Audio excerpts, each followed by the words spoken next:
Bienvenidos a Curiosapiencia, el canal donde te informamos sobre las curiosidades, crímenes y misterios más complejos de la historia.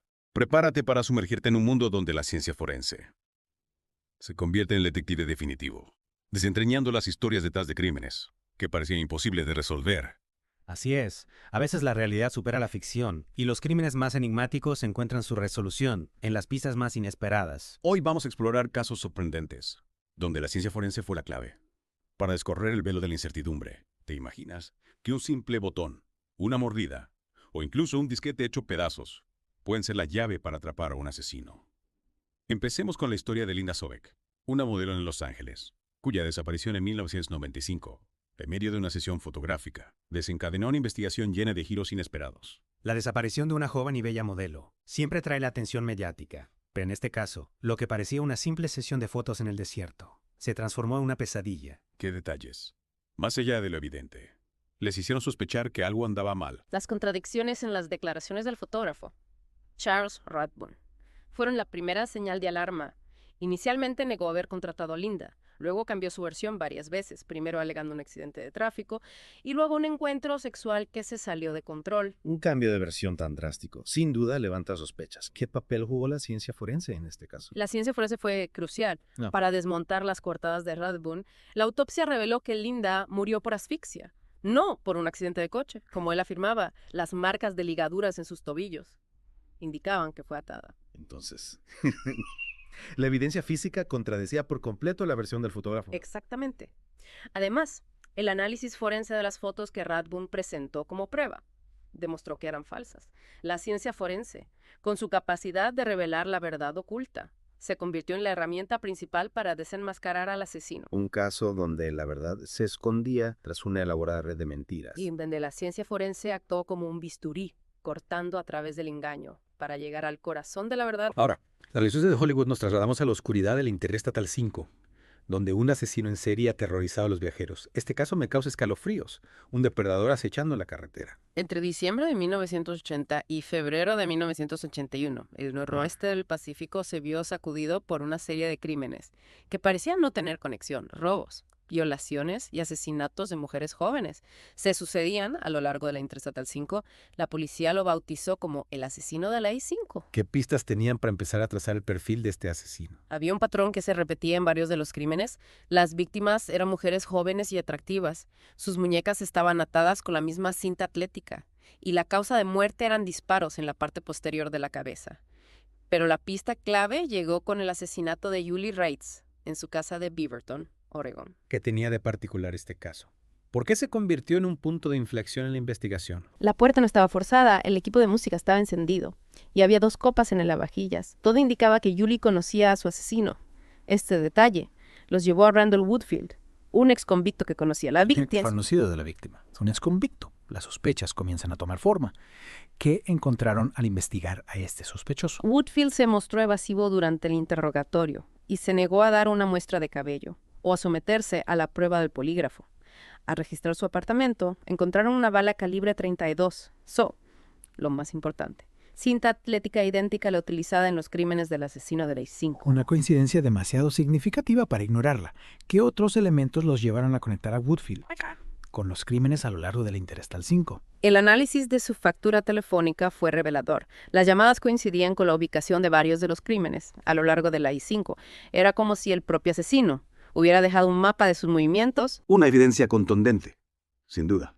Pero, ¿había alguna forma de corroborar que la bala encontrada en su apartamento se había utilizado en alguno de los crímenes? Un mes antes del asesinato de Julie Reitz, hubo un ataque en un edificio de oficinas en Salem, Oregon, donde una de las víctimas, Lisa García, sobrevivió y pudo describir al atacante. Lisa identificó a Woodfield en una rueda de reconocimiento y el análisis por activación de neutrones confirmó que la bala que le extrajeron y la encontrada en el apartamento de Woodfield Provenían del mismo lote. evidencia tras evidencia. La red se cerraba sobre Woodfield. Así es, la ciencia forense, con su precisión implacable, fue tejiendo una red de pruebas irrefutables que lo conectaban con los crímenes del asesino de la I-5. Finalmente, fue declarado culpable de asesinato, intento de asesinato y 2 cargos por violación, poniendo fin a su reinado de terror en la carretera. La ciencia forense, una vez más, demostrando su capacidad para rastrear hasta el criminal más escurridizo Y devolviendo la tranquilidad a una comunidad aterrorizada. por la sombra de un asesino serial. A veces sus crímenes nos confrontan con misterios, que van más allá de la identificación del culpable. Imagínate enfrentarte a un caso donde la víctima es un enigma, un rostro sin nombre. En esos casos, ¿cómo se reconstruye la historia? Cuando falta la pieza fundamental, la identidad de la víctima. Ahí es donde la reconstrucción facial entra en juego, una técnica que nos permite devolverle el rostro a los que ya no tienen voz. ¿Cómo funciona exactamente la reconstrucción facial? Es como en las películas. Donde con un programa de computadora se crea una imagen perfecta. No es tan sencillo como en las películas, Ah. pero la tecnología juega un papel importante. Se parte en un cráneo y a partir de él se crea un molde de yeso. Luego se colocan clavijas de goma de diferentes longitudes en puntos específicos del molde, que representan el grosor del tejido blando en esas áreas. Como un mapa tridimensional del rostro. Es una especie de esqueleto facial. Exactamente. Después se conectan las clavijas con tiras de arcilla para modelar, dando forma a los músculos faciales. Se añaden ojos de plástico. Se esculpen los labios, la nariz, las orejas, con pintura y una peluca. Se completa la transformación. Es fascinante cómo la ciencia puede devolverle la identidad a alguien, a partir de un simple cráneo. ¿Y qué tan precisas son estas reconstrucciones? No se busca una réplica exacta, sino una aproximación. El objetivo es crear una imagen que alguien pueda reconocer, una pista para ella la investigación. Y en muchos casos, ha sido la clave para resolver crímenes que parecían imposibles. Recordemos el caso del esqueleto encontrado en un bosque de Missouri en 1988. El caso del campamento de niños exploradores. Me acuerdo que ese caso causó mucha conmoción. ¿Qué fue lo que los llevó a pensar que no se trataba de un antiguo cementerio indígena, como se creyó al principio? Al principio, los restos óseos dispersos y con marcas de animales parecían indicar un antiguo cementerio. Pero un pequeño detalle cambió el rumbo de la investigación. Una bolsa de plástico de una tienda que no era de la zona, además, encontraron un botón de metal con la palabra Texwood grabada. Un botón y una bolsa de plástico. Pistas que a simple vista podían parecer insignificantes, pero que en este caso fueron cruciales. Texwood era una marca de pantalones vaqueros fabricados en Hong Kong, vendidos solo en el lejano oriente. Este detalle, junto con el análisis antropológico de los huesos, indicaba que se trataba de una mujer asiática. Es increíble cómo un simple botón puede revelar la procedencia de una persona. ¿Cómo lograron ponerle nombre a esos restos? Los investigadores contactaron al antropólogo forense Michael Charney, experto en reconstrucción facial. A partir del cráneo, Charney creó un rostro que fue publicado en los periódicos. 2 informantes reconocieron la imagen como la de Pichi Nijhouse, una mujer tailandesa desaparecida desde 1983. Un rostro reconstruido, 2 informantes y una conexión con una persona desaparecida. Pareciera que las piezas de rompecabezas comenzaban a encajar. Así es. Las investigaciones se centraron en el esposo de Pichi, Richard Nijhouse, un ex miembro del ejército que la conoció en Bangkok durante la guerra de Vietnam. Nijhouse tenía una coartada. Afirmó que Brichi lo había abandonado para regresar a Tailandia. Sin embargo, la policía descubrió que Nijhouse había sido líder de los niños expiadores, lo que lo vinculaba directamente con el lugar donde encontraron el cuerpo. Una conexión que difícilmente podía ser una coincidencia. Confrontado con la evidencia, Nijhouse confesó haber matado a su esposa tras una discusión y haberla enterrado en el bosque. Gracias a la reconstrucción facial, Yuichi pudo recuperar su identidad, y su asesino fue llevado ante la justicia. Un caso que nos muestra cómo la ciencia puede darnos respuestas, incluso cuando el tiempo y los elementos han borrado las pistas. Y cómo la reconstrucción facial puede ser la llave para abrir la puerta a la verdad. Hablando de tecnología, cada vez es más común ver cómo las cámaras de seguridad se convierten en testigos silenciosos de los crímenes. Pero, ¿qué sucede cuando las imágenes son borrosas o incompletas? En esos casos, la mejora digital de imágenes Sí. puede ser la clave para convertir una imagen borrosa en una prueba contundente. Recordemos el caso de Lori Hawker en Pensilvania, una joven madre que desapareció en 1989 del estacionamiento de un centro comercial. Ese caso conmocionó a la comunidad. ¿Qué papel jugó la tecnología a la resolución de este crimen? La cámara de seguridad de un cajero automático grabó una secuencia de imágenes borrosas que mostraban el auto de Lori estacionado junto a otro vehículo. En una de las imágenes se veía a Lori inclinándose hacia el otro auto. 10 segundos después, el auto se alejaba y Lori ya no estaba. Imágenes borrosas, Borrosas. pero suficientes para sugerir un secuestro. ¿Cómo lograron identificar el otro vehículo? La policía sospechó que el otro vehículo era un Chevy Celebrity, que pertenecía a la madre de Robert Hawker, el esposo de Lori, de quien estaba separada y con quien mantenía una disputa por la custodia de su hijo. Para confirmarlo, necesitaban mejorar la calidad de las imágenes de la cámara de seguridad. En 1989, la tecnología de mejora de imágenes no estaba tan avanzada como la que tenemos hoy en día ¿A quién recurrieron para esta tarea? Recurrieron a la NASA. Un investigador de la NASA, utilizando algoritmos matemáticos, logró mejorar la calidad de las imágenes del cajero automático. Se pudo identificar el otro vehículo como un Chevy Celebrity, modelo 83 u 84, el mismo que conducía la madre de Robert Hooker. La NASA, los expertos en imágenes espaciales, ayudando a resolver un crimen en la Tierra. Y no solo eso, al analizar el Chevy Celebrity, que había sido vendido varias veces después de la desaparición de Lori, encontraron cabello fibras que coincidían con los de Lori. Evidencias que lleva. Junto con las imágenes mejoradas del cajero automático, apuntaban a Robert Hooker como el culpable. Es asombroso cómo la tecnología puede convertir lo borroso en nítido, lo indescifrable en evidencia. ¿Y cómo? A veces.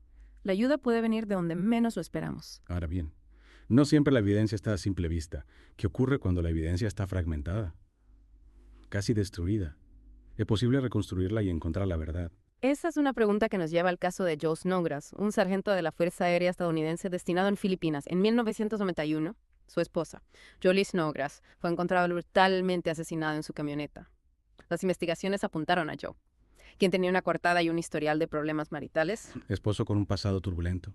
Una víctima brutalmente asesinada. La ama de llaves de los Snodgrass, quien tenía una aventura con Joe, confesó que él había pedido que contratara a un sicario para matar a Julie. Al registrar la oficina de Joe, la policía encontró cartas y disquetes de computadora. Al mostrarle los disquetes, Joe reaccionó de forma inesperada. Sacó unas tijeras y los cortó en pedazos. Destruyó la evidencia frente a la policía. Un acto desesperado que sin duda alimentaba las sospechas. Pudieron recuperar la información de los disquetes. Los disquetes estaban cortados en más de 20 pedazos. Parecía una tarea imposible. Sin embargo, el laboratorio forense del Departamento de Defensa Cibernética en Washington, D.C. recibió los fragmentos con la esperanza de reconstruir la información. ¿Cómo lograron reconstruir la información de unos disquetes hechos pedazos? Suena una tarea titánica. Los expertos forenses, tras semanas de trabajo, lograron aplanar los fragmentos y leer la información, utilizando técnicas innovadoras. Reconstruyeron cartas de amor, cartas a la compañía de seguros en las que Joe pedía un aumento de la cobertura de vida de Julie, y fragmentos de una carta en la que Joe pedía a su amante que contratara a un sicario. Es decir que, a pesar de los esfuerzos de Joe por destruir la evidencia, la ciencia forense logró reconstruir la verdad. La información recuperada de los disquetes fue crucial para que Joe Snodgrass fuera declarado culpable de conspiración para asesinar y condenado a cadena perpetua. Este caso nos enseña que, incluso en la era digital, la evidencia, por más fragmentada que esté, puede ser reconstruida para hacer justicia. Es realmente impresionante cómo la ciencia forense puede reconstruir la verdad a partir de fragmentos de información, casi como un rompecabezas digital. Pero a veces Las pistas no están ocultas en un disco duro, sino a plena vista, en la escena del crimen. En efecto. A veces las pistas más reveladoras son las que se encuentran en el escenario del crimen, esperando pacientemente ser interpretadas. Pensemos de las huellas de neumáticos. Por ejemplo, Azraín. Las huellas de neumáticos, a simple vista parecen marcas sin importancia, pero pueden ser una mina del oro para un investigador. Exacto, cada neumático tiene un diseño único, con marcas de desgaste, cortes y pequeñas imperfecciones que lo diferencian de otros millones de neumáticos. Y esas marcas pueden ser la clave para conectar un vehículo con la escena del crimen. ¿Puedes contarnos algún caso donde las huellas de neumáticos hayan sido la pista clave para resolver un crimen? Claro que sí. En septiembre de 1983, en Jacksonville, Florida, el cuerpo de un joven marinero, Jeffrey Michael Russell, fue encontrado en una playa. Presentaba heridas graves en la cabeza y a su lado un taco de billar roto. La única pista aparente, un conjunto de huellas de neumáticos en la arena. Un asesinato en la playa. Un arma improvisada, un escenario que parece sacado de una novela policíaca. ¿Cómo lograron los investigadores descifrar este enigma? La policía actuó con rapidez, consciente de que la lluvia o la marea podían borrar las huellas. El criminalista forense Ernest Hamm creó un molde de yeso de las huellas, preservando así una réplica tridimensional de los neumáticos. Un molde de yeso. Una técnica sencilla pero efectiva. Para capturar una evidencia efímera. ¿Qué información les proporcionó el molde? El molde reveló el diseño único del neumático, incluyendo las marcas de desgaste y los pequeños cortes que lo diferenciaban de otros. Hamm, con paciencia y meticulosidad, buscó en una base de datos de diseños de neumáticos, hasta encontrar una coincidencia, una marca y modelo específicos, comúnmente utilizados en camionetas. Una búsqueda exhaustiva, que redujo el universo de posibilidades. Pero ¿cómo encontrar la camioneta exacta entre las miles que circulaban por Jacksonville? El azar, o quizás el destino, intervino en la investigación. Días después del hallazgo del cuerpo, un oficial de policía detuvo una camioneta sospechosa. El conductor, Gregory Cocal, un hombre con antecedentes criminales, intentó huir, pero fue arrestado. Al revisar la camioneta, Encontraron un arma de fuego debajo del asiento. Un sospechoso con antecedentes y un arma en su poder. Era Cocal, el asesino de Jeffrey Russell. Para confirmarlo, debían vincularlo con la escena del crimen. Al comparar los neumáticos de su camioneta con el molde de yeso, los investigadores encontraron marcas de desgaste y cortes que coincidían perfectamente. La huella en la arena no mentía. La camioneta de Cocal había estado en la playa la noche del asesinato. Una coincidencia irrefutable. ¿Pero qué hay del arma? Era la misma que se usó para matar a Jeffrey Russell. El arma encontrada en la camioneta era un revólver calibre 3.57, el mismo calibre que la bala encontrada en el cerebro de Russell. Hunt realizó una serie de pruebas para confirmar la conexión. Analizó el arma en busca de rastros de tejido o sangre, pero no encontró nada. Luego buscó huellas dactilares y 30 para su satisfacción. Encontró una que coincidía con la de Cocal. Huellas dactilares en el arma. Una prueba contundente. Pero eso demostraba que era el arma homicida. Para confirmarlo, Hunt realizó una prueba de balística. Comparó la bala encontrada en el cuerpo de Russell con una bala disparada por el arma de Cocala. Al analizar las marcas de estrías en ambas balas bajo el microscopio, no hubo lugar a dudas. Eran idénticas. El arma de Cocal había disparado la bala que mató a Jeffrey Russell. Pieza por pieza, la evidencia se iba acumulando contra Cocal. Las huellas de los neumáticos, las huellas dactilares en el arma, la prueba balística, todo apuntaba en la misma dirección. Efectivamente. Gregory Cocal fue declarado culpable del asesinato de Jeffrey Michael Russell y sentenciado a muerte. Su cómplice, quien lo acompañó la noche del crimen, fue condenado a 14 años de prisión. Un caso que nos recuerda que la ciencia forense, con su precisión y meticulosidad, puede arrojar luz sobre los crímenes más oscuros. Y que incluso las huellas más fugaces pueden conducirnos a la verdad.